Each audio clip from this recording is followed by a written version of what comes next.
Assalamualaikum warahmatullahi wabarakatuh. Perkenalkan, nama saya Siti Soleha, NIM 2119281, kelas Tafsir Tarbawi E. Sebelumnya saya mendapatkan materi tentang kedudukan kedua orang tua dengan subtema doakan ibu dan bapak. Di video kali ini saya akan mengangkat tema tentang perubahan adab anak terhadap orang tua karena mengikuti perubahan zaman.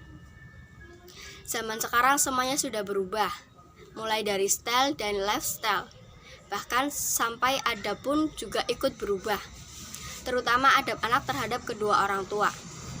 Subhanallah, betapa sedihnya kedua orang tua menghadapi sikap dan perilaku anaknya yang tidak bisa diatur.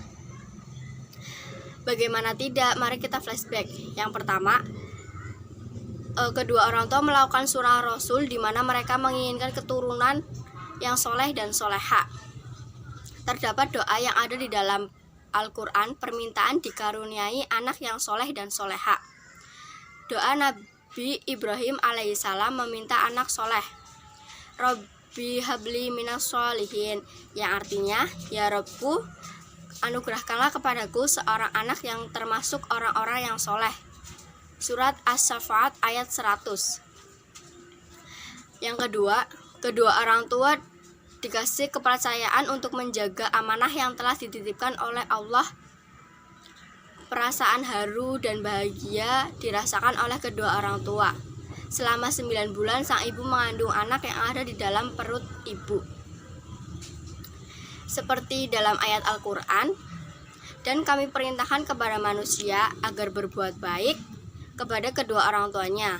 Ibunya telah mengandungnya dengan susah payah dan melahirkannya dengan susah payah pula.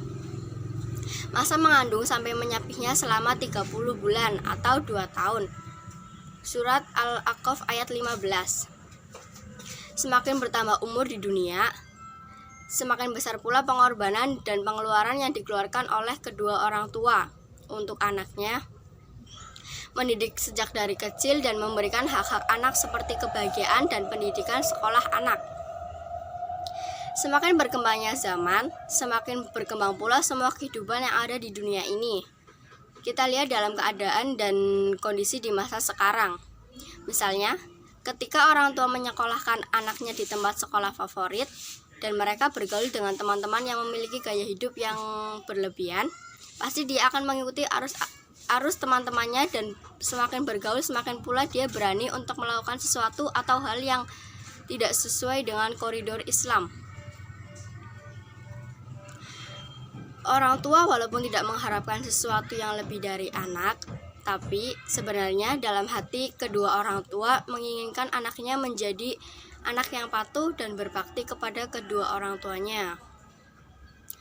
Seperti di dalam At-Tasawwuf, Abi Asyaih meriwayatkan dari Rasulullah SAW bahwa beliau bersabda, semoga Allah memberi kasih sayang kepada orang tua yang mendidik anaknya untuk berbakti kepada dirinya. Semoga kita menjadi pribadi yang terus memperbaiki diri dan selalu menjaga lisan serta perbuatan yang membuat orang lain tersinggung karena ulah kita semua.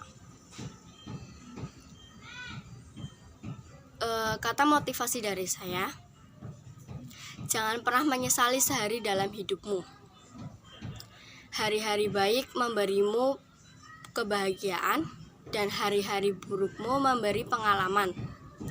Karena dari pengalaman kita bisa belajar menjadi lebih baik. Sekian dan terima kasih. Kurang lebihnya mohon maaf. Wassalamualaikum warahmatullahi wabarakatuh.